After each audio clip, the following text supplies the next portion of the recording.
Good morning. I mean, I just pulled into Atlanta. Right, because last night you were at the Ryman. How did that show go? Oh, it was amazing. Wow, we got a standing ovation. Wow, great. That's awesome. Yeah. Well, okay, so this particular tour going on this month, maybe this may be a broader question here in the 2020s, but we can even speak to last night or any of the shows last year. Are there any particular songs from Pelican West or that general era, anything that you've discovered, whether you're performing them on tour or you've just heard feedback in general, that have become more fan favorites, more popular in the ensuing decades?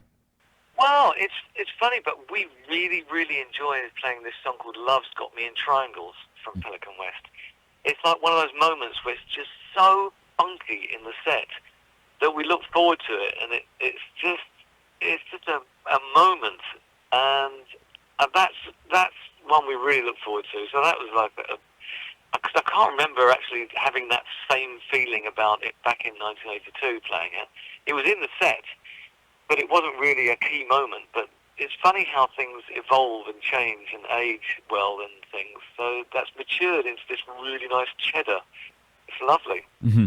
Yeah. Well, I was reading an interview you did with Super Deluxe Edition and was talking about your solo releases, and I know I'll get to another one that's coming up fairly soon, but looking back, and how the second, what never became North of a Miracle as a Haircut 100 album became, of course, your solo album. And then there was a quote in there that just said, well, if it had been Haircut 100, it would have been that album. If it had been XTC, it had been playing behind you, it would have been like that kind of an album.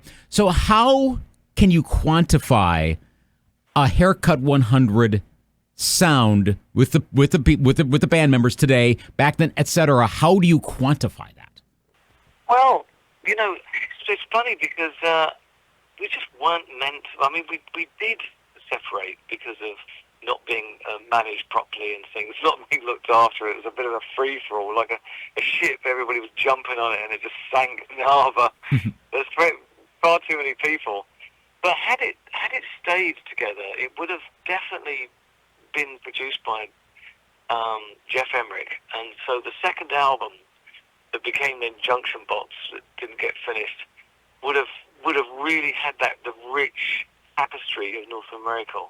And I think we would have, probably Whistle Down the Wind would have been our first number one, that kind of thing. And but it's interesting because you don't know, because it's, you just, I mean, we laugh about it now, and we just kind of we're kind of glad, because we were talking last night and saying, we would have maybe just got all kind of minted and up ourselves and hated each other and not become friends, and here we are now, and we love each other, we're really good friends, and we're still doing it for the love of it.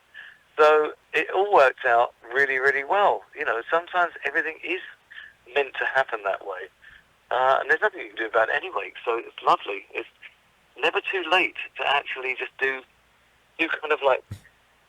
it again. Right. You get every new day, and it's like, it's like Groundhog Day. You get to do it again, but you get to do it the way you want to do it again. It's like you can just get it right. And you can keep messing it up if you want. It's lovely. Days are the best thing ever. Yeah. Being a mayfly, it's like you've got one day to get this right. Mm-hmm. Who knows if you've got another day? It's a good point. Yeah.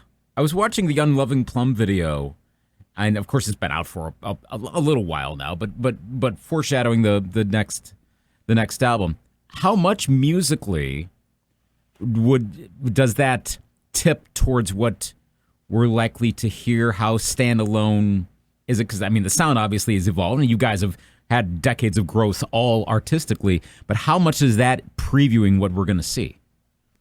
Well, actually, now it's done, and I'm listening to the mixes and compiling it and putting it together and sort of narrating it into a story. Because as it goes, that's what happens. One song, another song, and just fell by the wayside. Another one came in, and you're adjusting course as you go, and then gradually titles come together. Like chapters. They become names of chapters. A title of a chapter will just fly into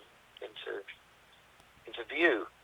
And so, Unloving Plum does fit in there, but that's why we've got it's an eclectic bunch, and we've got more influences to wear, and we're wearing them more openly now. I mean, it's still super funky, but more average white band funk, because we can go back further.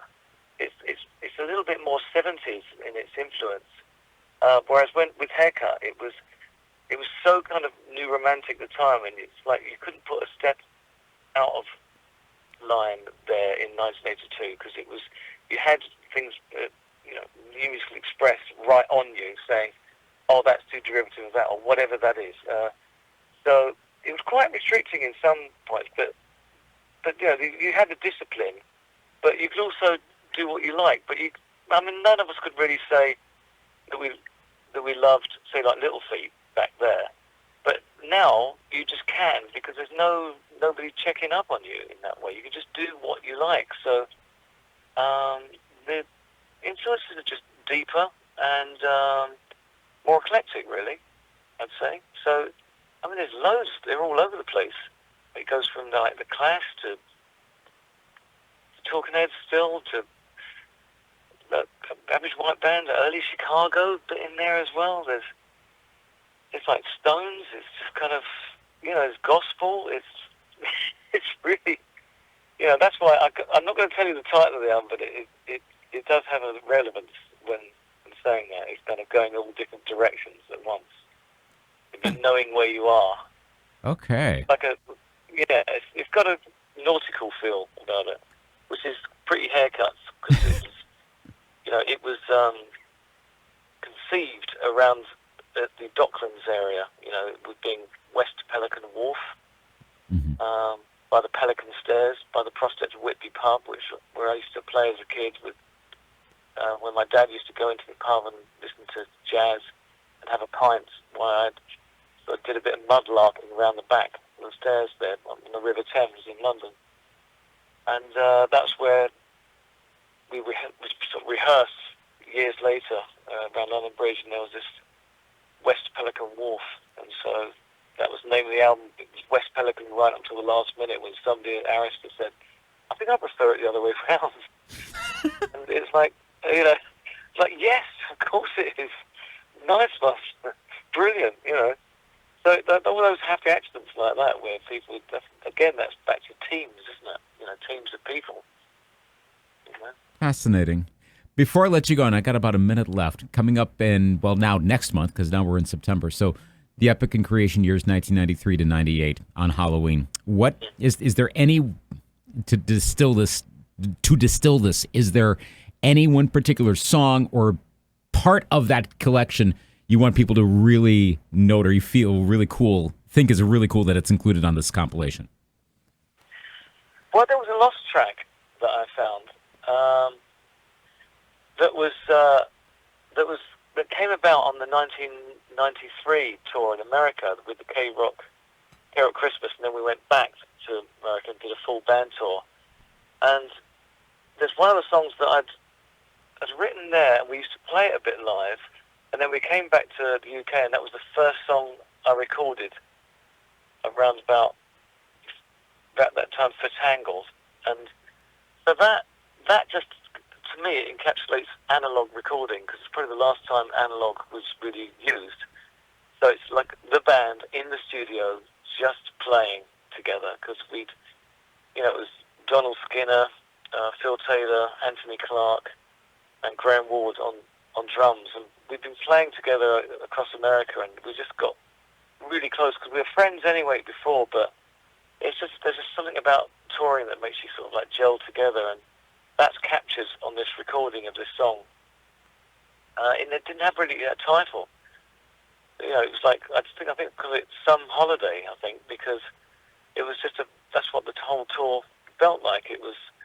But it was mainly about Phil Taylor's love life, because we used to sit on the tour bus, and he was telling me about his love life, and then I used to say, "You should share that with the audience, Phil. So if I break a string, can you tell everybody about your love life?" So sometimes if I did break a string, Phil would have to start communicating his love life. So I think I was just hearing it a lot. I ended up putting it in a song because it was back in the days with fax machines, and so he was always getting faxes from the love of his life at that particular point. Not now because he's happily married, but back then. Well, that'll be fascinating to hear when that comes out. Lots going on. Enjoy the tour. Looking forward to the new album. Nick, cool to get a chance to talk to you. Awesome, and enjoy the day today in Atlanta and the rest of the tour. Oh, thank you, Lou.